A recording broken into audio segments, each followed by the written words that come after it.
Ótimo. Fechadinho, tá? Eu sempre amo com água. É aberto. Não, peraí.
Eu?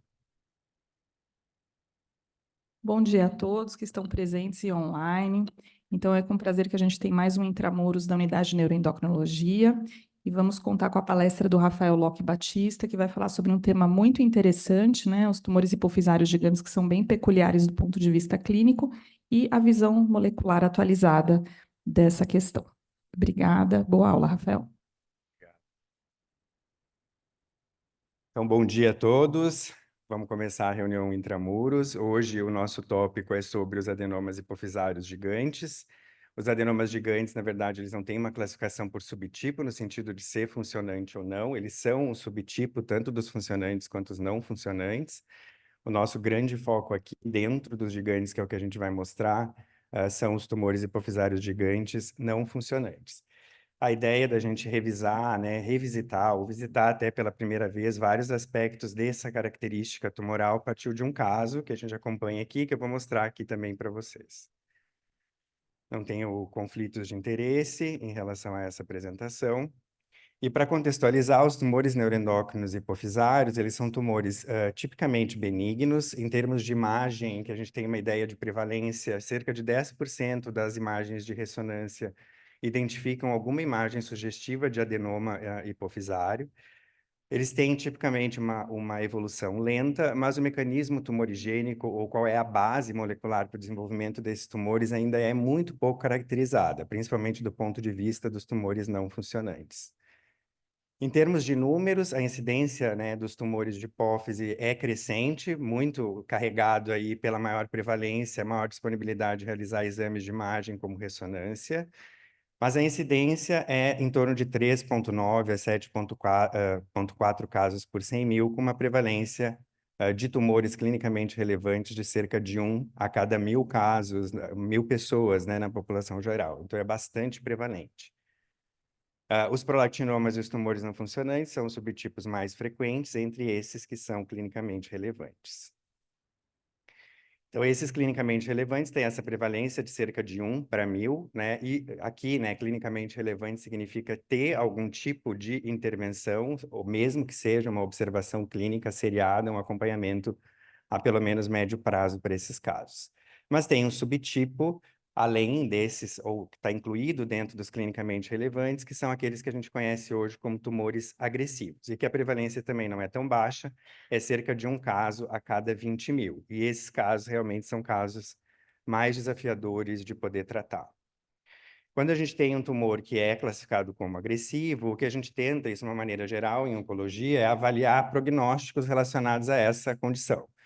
E nos tumores de hipófise isso é relativamente difícil, porque a gente não tem marcadores muito assertivos de prognóstico, ou seja, a gente não consegue estimar muito bem como que vai evoluir esses tumores. Aquilo que a gente tem em termos de variáveis prognósticas, ou como que a gente tenta estimar a possibilidade de um maior risco ou de uma maior agressividade tumoral, basicamente se baseia nessas duas linhas. O primeiro seria a determinação do subtipo tumoral, que é feita segundo a recomendação de 2022 e reforçada agora em 2024 num consenso sobre os tumores de hipófise, é que essa linhagem deve ser determinada pelos fatores de transcrição hipofisários. E existem alguns subtipos mais relacionados a um prognóstico pior, como os adenomas corticotróficos silentes, os prolactinomas em homens e também os tumores pluriormonais PIT1 positivos. Tem uma segunda forma da gente avaliar essa possibilidade de agressividade, tentando aqui estimar prognóstico, que é através das características do tumor. Basicamente, a proliferação tumoral, que é avaliada principalmente pelo KI67, e também a invasividade tumoral. Esse ponto da característica tumoral é bastante debatido no sentido de que ele não é muito assertivo em termos de dizer que realmente o prognóstico é pior, porque a prevalência do KI67 elevado em tumor de hipófise é relativamente baixa. E a gente tem um grande número de pacientes que têm um KI67 baixo e não têm uma evolução tão benigna, mostrando que a proliferação, de certa forma, não é muito bem avaliada com os critérios que a gente tem hoje. A segunda crítica nesse item das características tumorais é a avaliação da invasividade tumoral pelo critério de KNOSP. O KNOSP é um critério de imagem que avalia, então, a invasão de seio cavernoso, mas ele se limita à invasão de seio cavernoso e a crítica é que é só do seio cavernoso e que também existe invasão, muitas vezes não identificada na imagem, então seria relativamente um diagnóstico tardio. Então, existe um limite dentro do que a gente tem em termos de como que a gente avalia o prognóstico. Primeiro, porque a classificação de linhagem tumoral pelos fatores de transcrição é bastante heterogênea, relativamente pouco frequente, quando a gente vê mesmo até na literatura, e tem também essas limitações em relação ao índice de proliferação e à invasividade. Aqui, para entender, vale a pena explicar isso um pouquinho melhor, porque a gente vai, de certa forma, voltar para isso mais para frente. Todo tumor, todo câncer, vamos dizer assim, mesmo que seja benigno, ele é, em um certo nível, um retrocesso ao estado embriogênico. Então, essa tela está caindo aqui, desculpa. No caso da hipófise, então, a célula multipotente, ou stem cell, ela se diferencia em 3 linhagens, de uma maneira primária, carregada por esses fatores de transcrição. Então, por exemplo, o SF1, então, é um fator de transcrição que diferencia na linhagem gonadotrófica, o TPIT na corticotrófica e o PIT1, que vai determinar, então, a diferenciação dessa célula somatotrófica, que depois vai se diferenciar na maioria das células hipofisárias que produzem diferentes hormônios. Então, se a gente se voltar, né, se o tumor se desenvolve no sentido de um retorno à embriogênese, se a gente avalia o fator de transcrição, que é uma fase mais precoce dessa diferenciação no sentido do amadurecimento, isso acaba dando mais informação sobre a linhagem do que a imunistoquímica hormonal. E isso está bem determinado na literatura, né? Já é recomendado que a gente classifique esses tumores a partir do fator de transcrição, e isso determina, então, a linhagem, e isso a gente pode usar de uma maneira de tentar estimar o prognóstico, porque a gente conhece alguns subtipos aqui que são um pouco mais agressivos do que outros. Essa classificação baseada no fator de transcrição, ela tem sido enormemente recomendada e recomendada, inclusive, de ser feita antes da realização da imunistoquímica hormonal. Essa ideia, no sentido até de custo-efetividade, começou em 2021, e né, passou a ser bastante bem documentada a partir daí, e esse estudo aqui, agora de março de 2024, então recomenda a realização dos fatores de transcrição seriados para a realização da imunistoquímica hormonal em casos que a linhagem não é definida pela imunistoquímica hormonal. E para fechar ainda essa parte, né, de como que a gente tenta estimar risco e como que a gente avalia a sublinhagem hormonal hipofisária, esse estudo aqui é um estudo de 2020, que realizou uma classificação pangenômica dos tumores de hipófise. É de longe, até agora, o melhor estudo que classifica do ponto de vista molecular as linhagens celulares. E o que eles fizeram aqui foi avaliar 134 tumores hipofisários e fizeram, em paralelo, estudo, então, de sequenciamento genômico, transcriptômico e também de metiloma, tentando determinar as linhagens e as subpopulações celulares dentro dos tumores de hipófise. Aqui, para não entrar em detalhes, mas esse é um dos principais achados desse estudo, né? E ele consegue aqui comparar o achado da transcriptômica dele, que aparece aqui no slide, no gráfico B, com a classificação histológica proposta pela sublinhagem pelo fator de transcrição. Então, em um bom nível, ele refaz, o que mostra que a classificação histológica, de certa forma, remete ao que de fato acontece a nível transcripcional, exceto por algumas interseções entre algumas linhagens. A principal, a que mais sofre isso, é a linhagem corticotrófica, que tem uma sublinhagem diferenciada entre o USP mutado e não mutado, mas principalmente o que nos interessa aqui, tem uma intersecção entre a linhagem gonadotrófica e corticotrófica, como se fosse uma sublinhagem dessas duas linhagens. Então, tem um subgrupo de tumores que tem uma expressão tanto de linhagem corticotrófica quanto gonadotrófica. E agora, comentando um pouco só da invasividade, né? Esse critério é bem conhecido do KNOSP e ele acaba, né, avaliando a invasividade, como eu comentei antes, apenas pela invasão aí do seio cavernoso. Isso é criticável, como eu falei, mas acaba sendo bastante útil na prática clínica, porque é uma maneira objetiva que a gente tem de tentar estimar risco no momento que a gente faz o diagnóstico do tumor na imagem. Então, seria aqui um diagnóstico, ou pelo menos uma tentativa de estimativa de prognóstico bastante precoce. A própria linhagem, como eu comentei antes, ela acaba sendo posterior a isso, né? Porque a gente acaba tendo que fazer a cirurgia para poder ter essa classificação. O limite do KNOSP é avaliar só a invasão, né? E só a invasão aí do seio cavernoso. Então, tentando compor uma melhor estimativa prognóstica, esse estudo aqui, que é um estudo de 2013, fez uma classificação em que eles propõem que a gente deve avaliar o risco, então o prognóstico, baseado tanto na proliferação pelo KI67, quanto pela invasão do seio cavernoso. E aí classifica em alguns grupos aqui que a gente vê com maior risco, como os tumores invasivos, que são classificados nesse grau 2, tanto 2A quanto 2B. O problema dessa classificação é que ela melhora, né, uma estimativa individualizada, por exemplo, eu avaliar que um tumor é só agressivo porque ele é invasivo do seio cavernoso, ou, o que é pior, dizer que ele não é agressivo simplesmente porque ele não invade, mas ele acaba ainda dependendo do KI67, no sentido de avaliar a proliferação, que é complicado porque a prevalência, de fato, é muito baixa.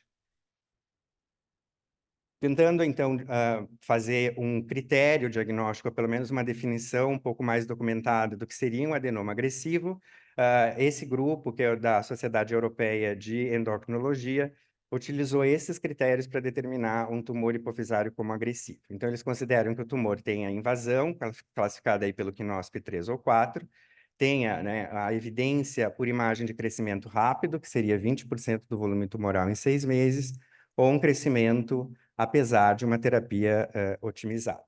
Então, esse critério acaba ajudando a gente a determinar um pouco mais, ou tentar predizer, né, um tumor que pode ter um comportamento agressivo, mas, de certa forma, né, ele é um diagnóstico tardio de agressividade, porque a gente vai depender um pouco da evolução, esperar que esse tumor cresça, existe aí uma perda de tempo no sentido de como que a gente pode fazer o diagnóstico. Então, se a gente entende isso, que a gente depende, né, da imunistoquímia, da classificação do tumor, que é cirúrgica, e também da avaliação da proliferação para tentar determinar um risco de agressividade. Essa proliferação acaba não sendo uma estimativa muito adequada, o que sobra é aquele grupo que, de fato, cresce, mas não invade, porque a gente tem, pelo menos na invasão, o critério da imagem. Esse grupo é o grupo de tumores gigantes, que é o que a gente vai explorar aqui.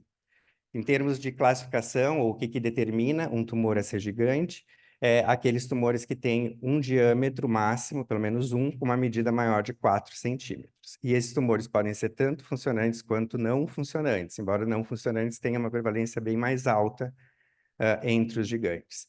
E em séries que incluem gigantes, a prevalência dos gigantes gira em torno de 5 a 16% dos tumores de hipófise. E essa variação depende do número de não funcionantes que estão incluídos nessas avaliações. E esse é um grupo interessante para avaliar, porque eu acho que se a gente entende esse grupo do ponto de vista, né, tanto clínico, mas principalmente molecular, a gente talvez consiga determinar algum tipo de marcador que mostre ou estime o risco desse tumor pelo crescimento em si, e não só baseado no critério de proliferação ou de invasividade. Porque a gente tem aqui, como aparece nessa imagem aqui, tumores que são gigantes, mas não necessariamente são invasivos, né? Como esse tumor aqui do lado, que tem uma expansão supracelular bastante significativa, e a invasão de seio cavernoso é relativamente discreta. Mas esses tumores também podem ser invasivos, como esse caso que aparece aqui. Bom, Chama atenção nos tumores de hipófise, porque quando a gente olha para a oncologia, né, um dos sintomas assim, mais básicos em termos de classificação, prognóstica, que determina inclusive intervenções, é o critério TNM, e esse critério se baseia em tamanho. Na hipófise, até agora, né, o tamanho não era considerado por si só um fator de risco associado aí a uma maior agressividade, a um pior comportamento evolutivo tumoral. Esse artigo é agora de março de 2024, publicado no Lancet, que traz pela primeira vez alguns critérios que eles determinam como scores de risco que aumentam o risco de um tumor ser agressivo. E isso, de certa forma, tem que ser levado em consideração no manejo, e é isso que eles propõem aqui. E eles acabam incluindo aqui o tamanho, incluindo esse setor, esse subgrupo, inclusive, de gigantes, como um grupo mais relacionado a risco de ser agressivo e de ter mais recorrência. A ideia, né, e da gente explorar esse tipo de tumor partiu da observação desse caso clínico aqui, que é de uma paciente feminina de 46 anos, de Minas Gerais, que procurou atendimento médico lá em Minas Gerais com quadro de cefaleia e alteração visual em 2020. Na época, então, foi realizado um exame de imagem que evidenciou um tumor hipofisário. Ela fez uma avaliação hormonal hipofisária, foi identificada uma prolactina de 113 e ela foi tratada como um prolactinoma. Ela ficou tomando por um bom período cabergolina, 0,5 miligramas por semana. O tumor cresceu durante esse período de evolução. Em 2023, ela fez uma imagem que mostrou um crescimento tumoral, essa imagem que aparece aqui. Essa ressonância já mostrava um tumor aí com 5,4 centímetros de diâmetro. A imagem inicial dela já tinha 4,5, então ela já era um tumor gigante desde, né, da primeira avaliação. E ela foi encaminhada, então, aqui para a gente para tentar fazer o tratamento cirúrgico, visto o crescimento do tumor e a piora visual progressiva que ela vinha apresentando. Esse é um exame neurooftalmológico que ela fez na época do início do tratamento, né, quando ela fez essa avaliação lá em Minas Gerais, então é que ela já tinha um comprometimento visual importante, uma quadrantopsia temporal superior à direita e uma hemianopsia temporal à esquerda. E essa é a ressonância que ela fez aqui, tá, na chegada do serviço. Então a gente vê ainda um crescimento mais acentuado daquele tumor que vinha crescendo, então era um tumor que estava crescendo a olhos vistos, agora aqui já invadindo o terceiro ventrículo, um tumor multilobulado, bastante agressivo já no ponto de vista da própria imagem.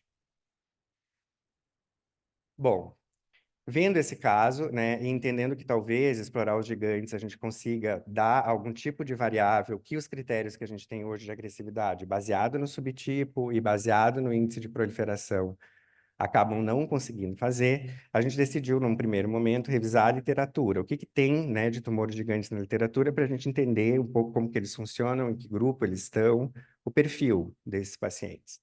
Então, a gente avaliou, fez uma busca sistemática na literatura, que a gente chegou a 28 estudos, que eram séries de casos, ou estudos com mais casos, que incluíam tumores gigantes, ou eram só casuísticas de gigantes, e a gente chegou a 28 estudos, com um total de 1.907 casos de tumores gigantes, que chamou bastante atenção, porque a gente também não esperava encontrar tanto.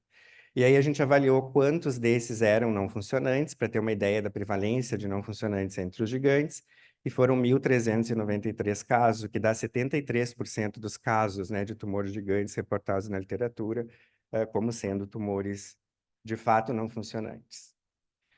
Então, a gente estratificou para algumas variáveis clínicas, como gênero, e aí chama atenção que a prevalência de tumores gigantes é bem maior em homens, né? 63% dos casos acontecem em homens, isso é um dado já reportado na literatura.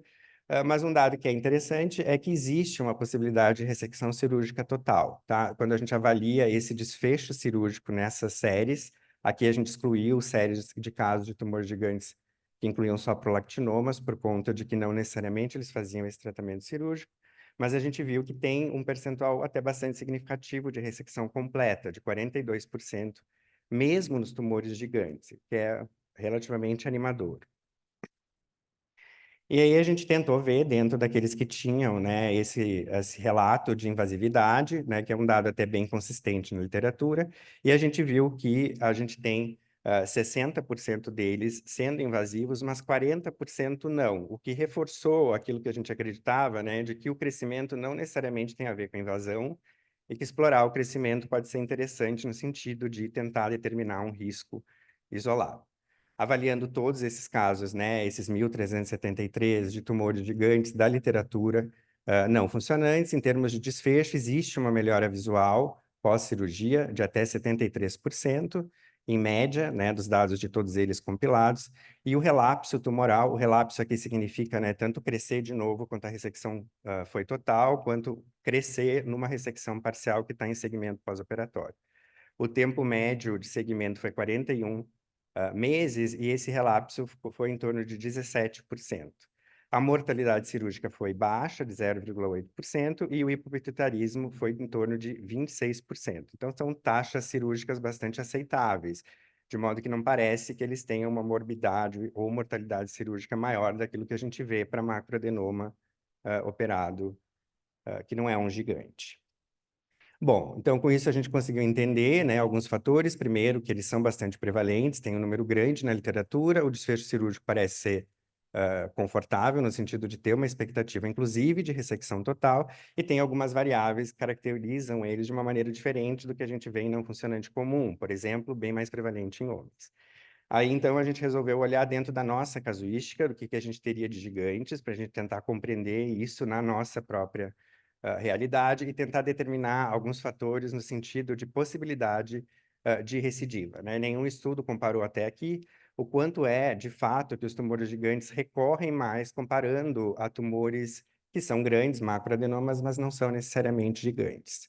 Então, entre 411 casos aqui de tumores não funcionantes, que a gente tem catalogado aqui no HC, 58 casos são gigantes, o que dá uma prevalência aí de 14% dentro da nossa casuística aqui. Aí a gente comparou, então, esses casos com 353 casos que eram macroadenomas. Esse dado aqui é um dado, então, que compara macro com gigante de uma maneira geral, e a gente tentou determinar aqui, primeiro, prevalência. Então, realmente, a gente vê que homens é bem mais prevalente do que mulheres, em termos de frequência de tumores, né? Isso acontece nos gigantes, mas não acontece no macroadenoma. Mas o gênero em si não é um fator de risco para recorrência.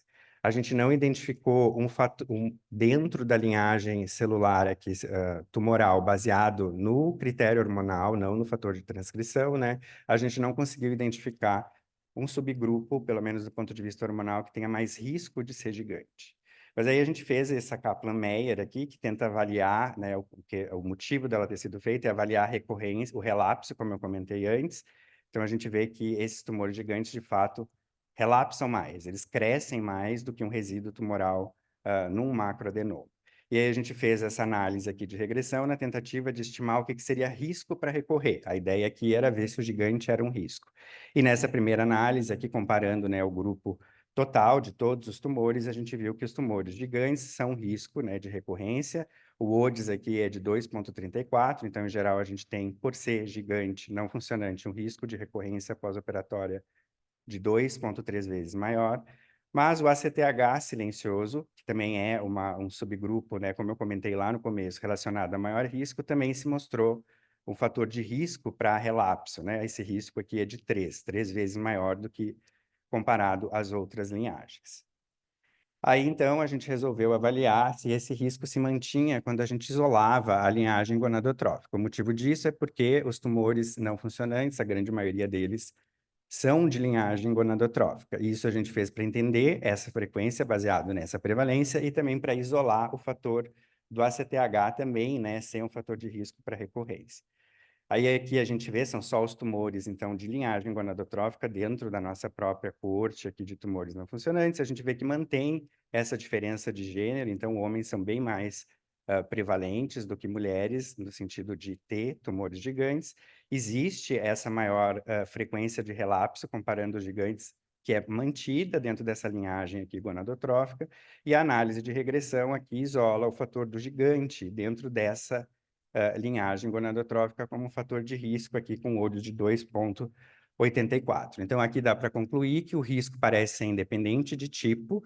O ACTH, baseado no dado anterior, é um risco de recorrência, mas o tumor gigante gonadotrófico também tem um risco de recorrência, assim como a gente observa nesses casos de ACTH silencioso. o mais interessante disso tudo é que o fato de ser gigante é um risco, né? E essa característica aqui aparecendo em diferentes linhagens celulares.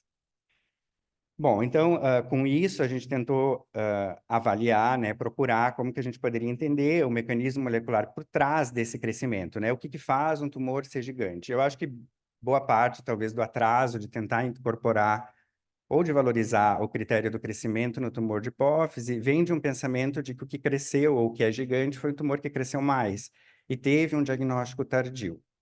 Mas isso é bastante interrogável por aqueles tumores que a gente vê que crescem rápido, independente de estarem proliferando pelo KI67 ou pelo próprio critério de invasão. Então, parece que tem uma característica tumoral de fato diferente nesse grupo e que pode ajudar a gente a entender e estimar. Então, a gente juntou esses dados aqui, essa análise foi feita pelo grupo do Dr. Pedro Galante, que é um bioinformata excepcional, e que trabalha junto com a gente em parceria nesse e em outros projetos. E a gente baixou, então, esses dados, que são dados públicos, que avaliaram a transcriptômica de tumores não funcionantes. Então, eles incluíram tumores funcionantes e não funcionantes, aqui a gente selecionou só os não funcionantes, e o motivo da gente ter escolhido esses dados é porque eles tinham 14 casos de tumores gigantes. Então, a gente conseguiria avaliar esses tumores do ponto de vista aqui transcripcional. E esse dado aqui do lado, esse vulcano plot, né, é a diferença de expressão de determinados genes, tanto hipo quanto hiperexpressão, up ou down regulated, né? E a gente consegue aqui determinar um padrão, né, de diferenciação especial de genes entre os tumores gigantes e macroadenomas, o que define, de certa forma, uma assinatura de crescimento tumoral. E é isso que a gente está explorando agora. Eu não vou entrar em detalhes em todos esses genes que são hipo ou hiperexpressos, eu vou trazer alguns aqui que eu acho que são, pelo menos até agora, os mais interessantes. O primeiro é esse PMA-IP1, que é um gene relacionado a essa via do BCL2, que é uma via de apoptose.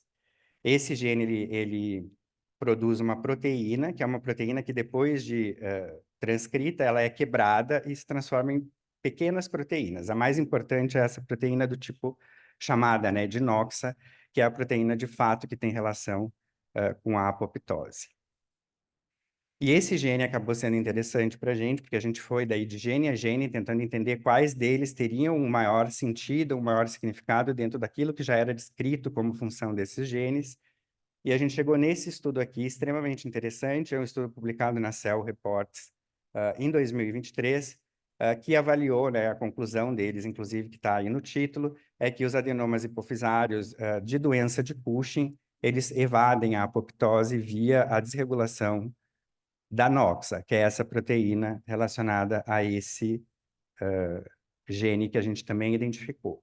Isso aqui são dados deles, então a gente vê aí no início da lista, o primeiro box é os tumores mais diferencialmente expressos nesses tumores de linhagem corticotrófica, e o PMA e IP1 é o primeiro gene que aparece aqui. Mas, de uma forma bem interessante, eles acabaram vendo, né? Aqui vale ressaltar que essa via é bastante descrita em outros tumores e é uma via que se associa a um aumento da expressão desse gene e uma diminuição da proteína Noxa, tá? Tem vários estudos mostrando, isso parece paradoxal no primeiro momento, mas o motivo é a quebra dessa proteína através aí de mecanismos relacionados ao proteossoma. Então, esse medicamento, que chama bortezomib, é um medicamento já comercializável para tratamento de diversos tumores em que essa via é alterada, buscando tentar restaurar a Noxa, e isso é consequência de uma hiperativação da produção através da hiperexpressão desse gene. Isso já é bem documentado em alguns tipos de linfomas e leucemia. Eles acabaram achando isso dentro da doença de Cushing, né? Então, um aumento do gene, uma redução da expressão da Noxa, como a gente vê, e um restauro da própria Noxa e a diminuição do crescimento celular quando eles usaram esse medicamento em Cushing. Então, o curioso aqui é que por isso, né, que isso está publicado na Cell, é porque eles trazem isso como uma proposta de tratamento para o Cushing, o que faz bastante sentido, né? E o que mais foi interessante aqui é que a gente achou esse gene dentro dos não funcionantes, que são gigantes. E aí a gente tentou ver se existia esse gene descrito ou algum estudo que mostrava a expressão desse gene em outro tipo de tumor de hipófise que não fosse de linhagem corticotrófica. E aí a gente encontrou esse estudo aqui, que avaliou, então, a expressão de gene, né, o perfil da expressão de gene em células de adenoma hipofisário de linhagem gonadotrófica, e eles acabaram mostrando um aumento da expressão desse próprio gene em linhagem celular e tumores, né, derivados de pacientes que eram de linhagem gonadotrófica. Então, o curioso aqui é que eles acabaram relacionando o PMA1P com a invasão tumoral, né? Eles mostram alguns casos, esse é um que eu trouxe aqui, das imagens que tem no artigo, mas eles incluíram, na verdade, embora não tenham destacado isso no artigo, também tumores gigantes, como a gente vê nesse quadro. Então, eles acabam associando o aumento da expressão dessa via na linhagem gonadotrófica e relacionando isso à invasão. Um dado que acaba também reforçando o dado que a gente encontrou. Outro gene é esse CHD7, né, que pertence a uma família de DNA helicase, é um gene descrito também na síndrome Charcot em termos de mutações, mas é um gene em câncer bastante descrito em diversos tipos de câncer. E a principal atividade desse gene, vamos dizer, o papel dele é na regulação dinâmica da cromatina, então alterando aí as áreas de DNA expostas para a ligação de fatores de transcrição. E em câncer, o que faz o aumento da expressão desse gene é ativar genes-alvo que incluem caderinas e integrinas, que são moléculas ou proteínas que acabam tendo uma atividade aí de aumento de adesão e de invasão e também de motilidade celular. Esse estudo aqui é um estudo que mostrou o aumento desse gene em glioblastoma, então eles mostraram aqui o aumento da expressão em glioma, principalmente em glioma de grau 4, glioblastoma de grau 4, e num estudo funcional, aqui eles mostraram um aumento da proliferação pela hiperexpressão desse gene e também um aumento da migração celular. Em paralelo, também eles fizeram esse estudo com nocaute, né? Então, nocautearam esse gene numa célula tumoral e mostraram aqui que existia um crescimento tumoral no wild type e esse crescimento era bastante reduzido sem a presença desse gene. E quando a gente voltou, então, vendo, né, esse gene expresso e entendendo, talvez, que exista, né, aquele subgrupo que foi determinado pelo estudo da pangenômica de que os tumores de linhagem corticotrófica incluem o subgrupo em que a gente tem linhagem gonadotrófica, que a gente achou isso em tumores, né, gigantes, a gente voltou para o estudo da pangenômica para ver a classificação dos tumores que estavam sendo determinados em diferentes linhagens e encontrou aqui o CDH7. Então, esse CDH7, como aparece aqui, esse é um gráfico de uma tabela suplementar desse artigo, a expressão foi bastante aumentada e isolada praticamente nos tumores com assinatura corticotrófica. Esse outro estudo aqui, que é o estudo que a gente analisou os dados dos gigantes, né, é um estudo que também mostrou isso. Ele conseguiu, através da análise de transcriptômica, isolar 3 grupos diferentes, né, um grupo, então, enriquecido em tumores funcionantes, plurihormonais, um outro grupo em não funcionantes, e um terceiro grupo que era um misto de tumores não funcionantes com tumores de linhagem corticotrófica. Então, o que a gente acredita é que essa linhagem que eles identificaram aqui como subgrupo de transcripcional remete à linhagem que o outro grupo da pangenômica identificou como uma sublinhagem mista corticotrófica e gonadotrófica. E quando a gente viu esses dados acontecendo nos gigantes que a gente avaliou, a hipótese que a gente tem até aqui é que os gigantes devem estar acontecendo com maior frequência neste subgrupo. Então, talvez a gente consiga aqui, isso baseado na própria assinatura de genes que a gente conseguiu identificar através dessa análise de expressão. Um outro dado aqui interessante é a gente estuda, né, os retroelementos em diversos tumores, faz parte de uma linha de pesquisa que a gente vem desenvolvendo aqui, e a gente faz isso, também está fazendo isso dentro da hipófise. Essa é a proposta da tese de doutorado de uma aluna, que é a Flora Ladeiro, e a gente avaliou, então, se existe um perfil de retroelementos dentro dos tumores hipofisários, e isso poderia, né, explicar em alguma forma o gigantismo. Em termos de contexto bem rápido, né, esses retroelementos, eles perfazem um total de praticamente 50% da estrutura do nosso DNA. Então, a gente tem esses elementos compondo a gente, vamos dizer assim, em torno de 50%, então é bastante prevalente e, portanto, né, buscar qualquer desregulação nisso acaba sendo bastante interessante. E eles são divididos em alguns subgrupos principais, basicamente, né, divididos entre retrotransposons sem terminações repetitivas, que são esses 3 primeiros, e aqueles que têm o long terminal repeats, que são os retrotransposons relacionados a retrovírus, que é um grupo que particularmente nos interessa. A mobilização desses elementos acaba tendo um impacto genômico muito importante, tanto porque, como eles são móveis, né, eles podem ter um impacto em termos de gerar CNVs e mudar a estrutura do DNA, mas também, como eles servem como ancoradouro para vários fatores de transcrição, eles mudam a transcriptômica de uma maneira bastante global. Então, eles acabam sendo interessantes para estudar dentro do ponto de vista do câncer, porque esses mecanismos acabam acontecendo lá. Nesse grupo que nos interessa mais, os retrovírus, basicamente o que eles são retrovírus que foram sendo incorporados ao nosso DNA ao longo da nossa evolução e que hoje compõem 8% do DNA que a gente tem. Eles são repressos em tecido normal de uma maneira bastante importante, exceto em dois cenários. Um é o cenário embriogênico precoce, onde a gente vê aqui uma expressão de diferentes retrovírus endógenos, né, durante o desenvolvimento embrionário. Mas esse estudo publicado agora, uma revisão, na verdade, publicada na Nature em 2024, trouxe uma caracterização dos tecidos que mais expressam esses retrovírus, tecidos somáticos. Então, a gente vê o tecido do sistema nervoso central expressando bastante, tecido gonadal expressa bastante também, e a hipófise aparece aqui como um tecido que apresenta uma expressão normal, né, porque isso é somático normal, de Hurwitz. Esses, né, quando a gente vê isso, isso reforça a possibilidade de que a gente tenha uma desregulação desses elementos num cenário tumoral.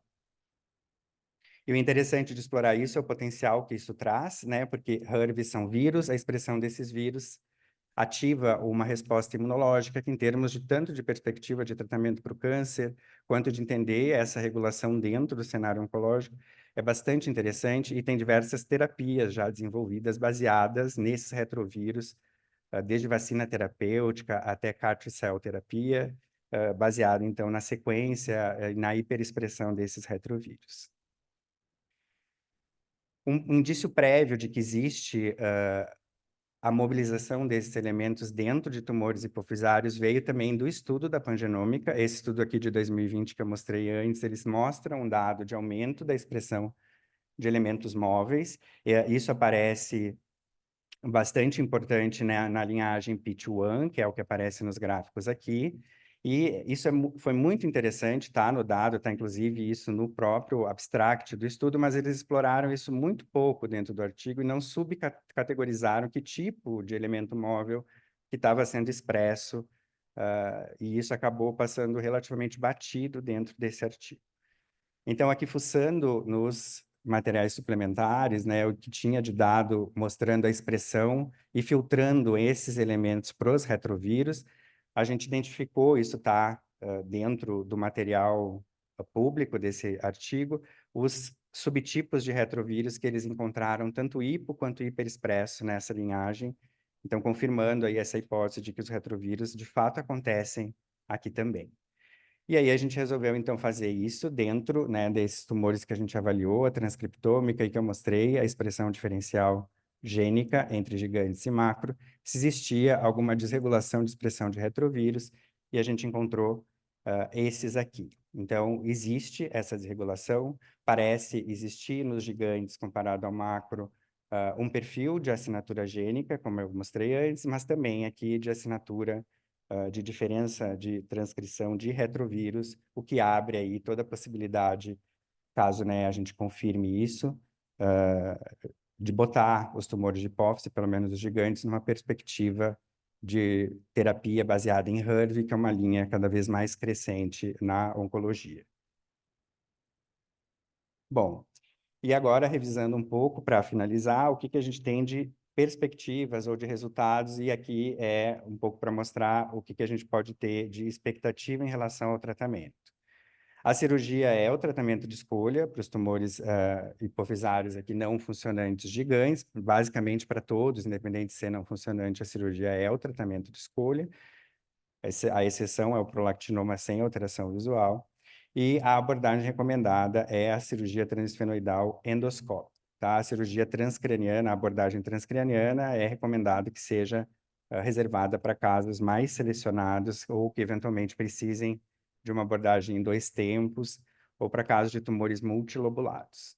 Esse estudo aqui é um estudo que fez uma revisão sistemática, buscando, então, desfechos cirúrgicos em pacientes com tumores gigantes, e a ideia dele, né, o objetivo principal era avaliar, então, a cirurgia microscópica com a cirurgia endoscópica em termos de desfecho. Desfecho aqui era melhora visual e ressecção total, e ele viu que a ressecção total foi de 47% na endoscópica versus 30% na microscópica. E a perspectiva aqui de melhora visual foi de 91 versus 34%, então reforçando a ideia de que a cirurgia endoscópica, né, se relaciona a um percentual relativamente bom de ressecção total, considerando, né, o tamanho do tumor, e também a melhora visual bastante importante nesses casos.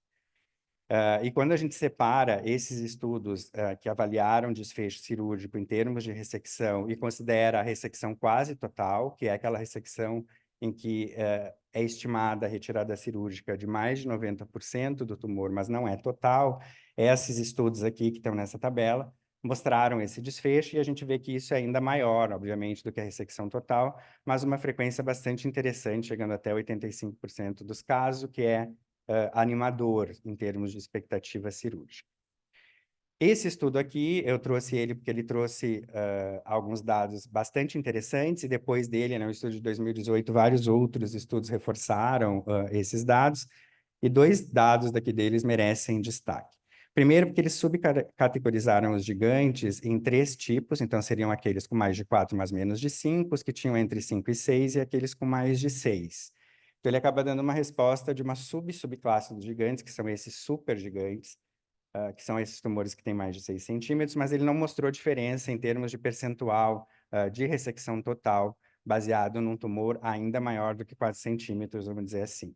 Mas ele encontrou diferença em relação ao formato do tumor, tá? Então, os tumores arredondados, como esse primeiro da imagem aqui, tem um percentual cirúrgico de ressecção total de 68%, aqueles com formato de Altair, né, que chama de Dumbbell-shaped, tem uma frequência de ressecção total de 50%, e os multilobulares, como esse caso aqui, uma frequência de ressecção total muito baixa. Então, parece que, de fato, o grupo de risco para não ressecção cirúrgica total é esse grupo aqui de tumor lobulado. Bom, e em relação à radioterapia, a gente tem muito pouca evidência, tá, na radioterapia que de fato mostre o resultado dela em tumores gigantes, e isso é porque os tumores gigantes não eram, de certa forma, avaliados como um subgrupo. Então, geralmente, o que a gente tem em estudos de radioterapia é tumor invasivo, não invasivo, ou agressivo versus carcinoma. A gente não tem o critério do gigante acontecendo como um grupo isolado para a gente poder saber como que isso funcionaria. De qualquer forma, esse estudo aqui avaliou 68 casos de tumores macro, né, com mais de 3 centímetros, que 17 eram gigantes, e tiveram aqui um controle tumoral de 97% em 5 anos e 91% em 10 anos, mas isso são todos, incluindo os não gigantes, tá? E a taxa de hipopituitarismo foi de 40% em 5 e 72% em 10, que é semelhante ao que a gente vê em macro não gigante. Esse é um estudo que mostrou o resultado da radioterapia estereotática, então 5 tumores gigantes não funcionantes, né? Nesses 5 casos, num período médio de segmento curto, de 6 meses, eles mostraram uma estabilização e um controle tumoral. Então, existe aí uma perspectiva de ter, né, pelo menos uma boa expectativa em relação à radioterapia, mas baseado, né, em desfechos ainda muito pequenos. Bom, em relação ao tratamento clínico, a temozolomida a gente teve já a oportunidade de falar sobre ela em outros momentos aqui, mas a temozolomida é um tratamento bastante recomendado para tumores agressivos e tumores do tipo carcinoma hipofisário. Então, aqui a gente avaliou o uso da temozolomida no ICESP, essa foi uma iniciativa da Camila e da Isabelle, né, que vieram me procurar querendo avaliar o uso da temozolomida aqui. A gente falou, então, com o Dr. Olavo para ter acesso, né, a quem tinha, de fato, usado a temozolomida e conversou com outros assistentes do grupo para ver quem tinha, de fato, casos com temozolomida. E eu destaco o trabalho delas aqui porque foi uma tarefa hercúlea, porque não tinha um dado isolado do uso da temozolomida no ICESP. Então, a maneira da gente chegar nesses casos foi avaliar todos os casos que usaram temozolomida. O maior uso da temozolomida é no glioblastoma. Então, a farmácia nos forneceu todos os pacientes que tinham usado temozolomida, que eram mais de 600, e elas cataram entre todos os 600 os casos que usaram temozolomida em tumor de hipófise. E entre esses casos, então, a gente avaliou os que eram gigantes. E a gente tem 6 casos de tumores gigantes que acabaram usando temozolomida. 2 não funcionantes, 3 prolactinomas e um caso aí de doença de Cushing. E aí, quando a gente avalia a resposta da temozolomida nesses casos dos gigantes, né, pelo critério RECIST, de resposta parcial, estável, crescimento, etc., como está aqui, a gente viu que teve um caso de resposta parcial e 4 casos de estabilidade da lesão, que é um desfecho aqui percentual até alto, né, mas numa casuística pequena, mas eu acho que mostra aqui um resultado positivo para o uso da temozolomida. Um desses casos é esse caso aqui, de um tumor não funcionante, um tumor extremamente agressivo do ponto de vista da imagem, né? Uma invasão aqui praticamente temporal completa de um lado. E a curiosidade aqui é que esse paciente era um paciente que tinha na imunistoquímica hormonal a positividade tanto para o SH quanto para o FSH. Então, isso acaba, de alguma forma, ilustrando para a gente, né, de que talvez seja essa linhagem mista corticotrófica e gonadotrófica, assim como o dado da transcriptômica sugeriu para a gente, que a gente avaliou aqui, são os tumores que, de certa forma, pelo menos têm uma maior chance de ser gigantes. E esse caso aqui foi um caso com KI67 de 4%, que é relativamente baixo, considerada a proliferação massiva desse tumor, né? O que reforça também aquilo tudo que eu falei, de que o KI67 não é um índice tão interessante. Mas esse paciente respondeu muito bem, isso aqui é o resultado da imagem dele depois de 5 ciclos da temozolomida, então mostrando uma redução tumoral importante, né? O que melhora aí a perspectiva da gente ter isso como uma proposta de tratamento. A outra pergunta que a gente fez é se a gente tem tumores gigantes aqui entrando nesse cenário, e talvez como um subtipo, pelo que a gente já encontrou de dados aqui, como que ficaria, ou o que a gente teria de dados sobre o uso da cabergolina. Então, a gente foi buscar na literatura, tem muito pouco sobre o uso da cabergolina como tratamento primário, né, naqueles casos que não operaram, mas esse estudo aqui da Luciana Naves, de 2013, que é um estudo que avaliou a cabergolina em não funcionante, ela tem 2 subcortes, uma corte de 8 casos de uso de cabergolina em tratamento, como tratamento primário, e entre esses casos um era gigante, tá? Que tá as medidas do tumor que ela descreve nesse estudo, e ela mostra, então, o volume pré-tratamento, então pré-cabergolina de 16, que reduziu para 12 depois de 6 meses do uso da cabergolina. Então, mostrando aqui, pelo menos a partir de um caso, que talvez essa possibilidade exista. Bom, então, baseado nisso, a gente resolveu olhar para os nossos próprios dados da cabergolina. Quando a gente fez aqui o estudo clínico da cabergolina, o objetivo principal era avaliar a eficácia da cabergolina no manejo do resto tumoral. Então, era para pacientes que operaram e que tinham um resquício tumoral depois da cirurgia. Então, todos os desfechos principais desse estudo aqui e a eficácia disso é baseado no resto tumoral. Então, a gente resolveu olhar, né, como que funcionaria a cabergolina, ou se teria algum tipo de resposta ou de diferença de resposta naqueles tumores que eram inicialmente gigantes. A gente não teve, obviamente, restos gigantes, mas a gente teve tumores que eram gigantes antes de realizar a cirurgia. Então, a gente tem entre, né, no grupo que usou cabergolina, 10 casos de tumores gigantes, e 2 casos tiveram, dentro do critério RECIST, aí uma resposta parcial, que é essa redução de até 30%, enquanto os outros casos, isso permaneceu estável. As imagens desses 2 casos, né, essa aqui, então, a primeira imagem aí é o pré-operatório, a segunda é o pós-operatório, e a última é depois de 12 meses da cabergolina, e esse outro caso aqui, um resultado similar. Então, esses são os 2 casos que responderam à cabergolina, tendo sido, né, tumores gigantes no momento da cirurgia transesfenoidal. E agora, para finalizar, então, voltando para o caso clínico 1, daquela paciente, então, de Minas Gerais, que chegou aqui e que, na verdade, foi o começo dessa história toda que eu contei aqui. Essa paciente, então, acabou operando, né, aqui no final de dezembro, agora de 2023, esse é o relatório cirúrgico da cirurgia dela. E essa é a imagem dela pós-operatória. Agora, ela teve no ambulatório na segunda-feira dessa semana, então mostrando uma redução cirúrgica muito importante desse tumor, né? A gente vê agora um resto tumoral lateralizado aqui, mas consegue ver a haste, né, a cela, um resultado cirúrgico bastante impressionante. E a curiosidade aqui, de novo, né, é que a imunistoquímica dela veio positiva para o ACTH, sendo que ela não era, né, um caso de doença de Cushing pelo critério hormonal, então ela é um ACTH silencioso, Então, reforçando de novo, né, a nossa hipótese de que talvez esta linhagem seja a linhagem de risco. E de novo aqui também, né, o KI67 desse caso, super agressivo, era baixo, cerca de 1%. Então, o KI67 acaba sendo bastante limitado. A moral dele é que quando é alto é risco, quando é baixo pode ser que seja, então não dá para confiar num KI67 baixo como um critério que define a agressividade de uma maneira isolada. Então, para terminar, como considerações finais aí, né, os adenomas, então, não funcionantes hipofisários gigantes estão relacionados a pior prognóstico, pelos dados que eu mostrei da nossa casuística aqui, em que a gente tem maior recorrência acontecendo, baseado no fato de ser apenas gigante, né? Eles parecem, pelos dados de transcriptômica que a gente gerou, né, um subgrupo diferente do ponto de vista molecular, então vale a pena explorar no sentido de entender, e também no sentido de, talvez, a partir deles, explorar marcadores que possam determinar prognóstico independente, né, de linhagem. O formato tumoral acaba impactando na possibilidade de ressecção total, então a imagem pré-operatória determina, né, o tipo de cirurgia a ser feita, e a cirurgia é o tratamento de escolha.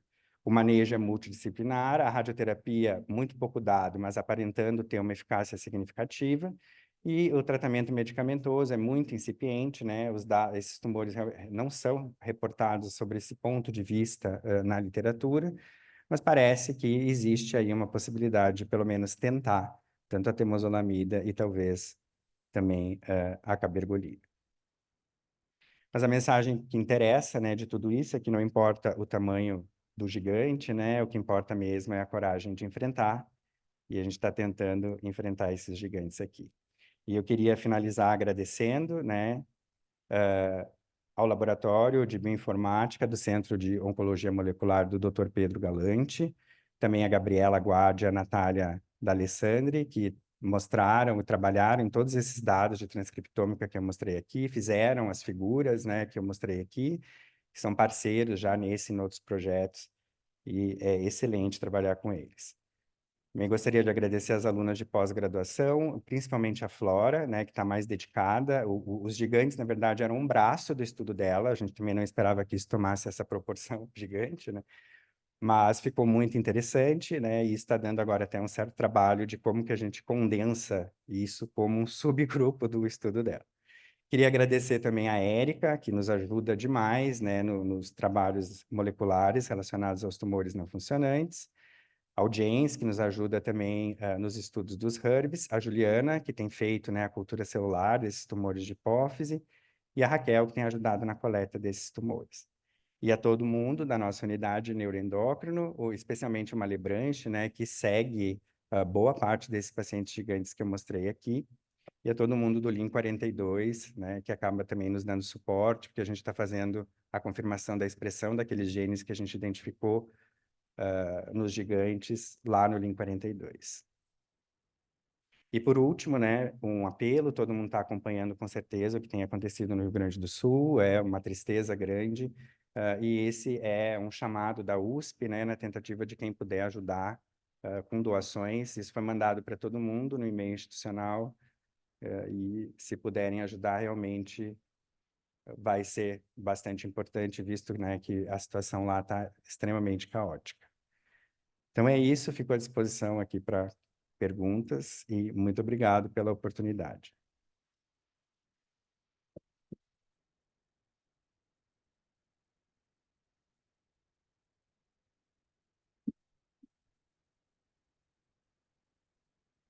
É,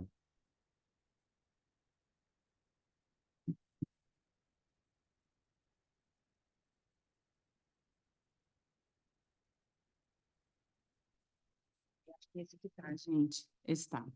Rafael, eu queria parabenizar você, primeiro pela revisão enorme aí que você fez, e pela tua linha de pesquisa, que realmente está muito sólida, muito promissora, muito claro todo o seu racional científico, e com perspectiva, inclusive, de, enfim, impacto terapêutico, né, dentro desse caminho. Então, acho que a principal consideração é parabenizá-lo. obrigado, obrigado. Tem perguntas, gente? Andréia. Parabéns, Rafael, foi ótimo. Estava até comentando que eu estava sempre de férias quando se apresentava o Intramuros e hoje deu certo assistir, foi excelente a aula, muito didática. um tema super interessante, né? A gente tem a impressão que esses casos estão aumentando em incidência, né? A gente não sabe se isso é